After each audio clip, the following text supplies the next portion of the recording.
Hey. Welcome to a world of laughter, learning, and entertainment. Welcome, curious minds, to our video that explores the ins and outs of hypermodernism chess. Hypermodernism is a school of chess that emerged after World War I. It featured challenges to the chess ideas of Central European masters, including Wilhelm Steinitz's approach to that and the rules established by Siegbert Tarrasch. Now, it's time to shift gears and explore overview. The hypermodernists demonstrated their new ideas with games and victories. Aaron Nimzowitsch, considered the founder and leading practitioner of hypermodernism, showed that games could be won through indirect control of the center, breaking with Tarrasch's view that the center must be occupied by pawns. Nimzowitsch advocated controlling the center with distant pieces rather than with pawns, thus inviting the opponent to occupy the center with pawns, which can then become targets of attack. This was part of the hypermodern framework, which Nimzowitsch encapsulated in his book My System, which greatly influenced many chess players. It introduced and formalist concepts of the undermining, prophylaxis, restraint, rook on the seventh, knight outposts, the dynamics of the isolated queen's pawn, and other areas of chess. Although none of the primary exponents of the hypermodern school ever achieved the title of world chess champion, they were among the world's strongest players. World champion Alexander Alekhine was associated with hypermodernism, but his style was more of a blend with the classical school.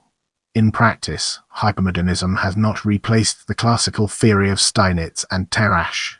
Instead, modern chess textbooks describe hypermodernism as an addition, or extension, to classical theory. Hypermodern openings include the righty opening, King's Indian defense, Queen's Indian defense, Nimzo Indian defense, Nimzowitsch defense, Grenfell defense, Bogo Indian defense, Old Indian defense, Catalan opening, King's Indian attack, Olekhine's defense, Modern defense, Perk defense, Larsen's opening, and to a lesser degree the English opening. Openings such as ear do not constitute hypermodern openings since, although they delay the occupation of the center with pawns, they also delay peace. Welcome to the next segment, where we explore history and its significance in our journey. How Staunton and many of his 19th contemporaries understood various ideas associated with hypermodernism. The hypermodern school of chess theory came to prominence in the ERS. Leading members were Aaron Nimzowitsch, Richard Ryti, Savili Tartakower, Jules Breyer, Efim Bogolyubov, and Ernst Grenfell, who all came from Central Europe. They felt that chess was becoming boring, slow, and not worthwhile. They also believed that chess could not be defined by a simple set of laws or principles, such as those laid out by Siegbert Tarrasch. Their ideas were thus a challenge to the existing orthodoxy popularized by Tarrasch in the ERS.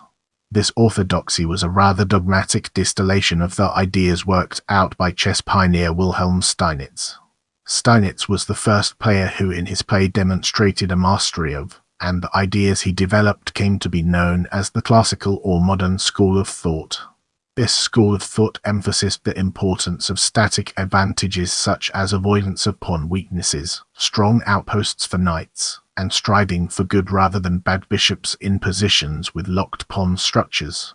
This school of thought was in turn a reaction to the earlier swashbuckling style of Adolf Anderssen, Henry Blackburn, and others, who represented the Romantic school.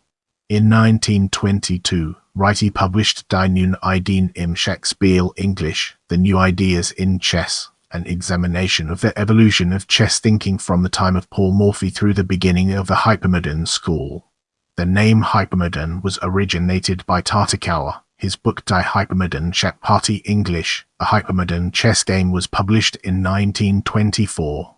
Nimzowicz's book means System English. My System was published in 1925 through to 1927 in 5 installments.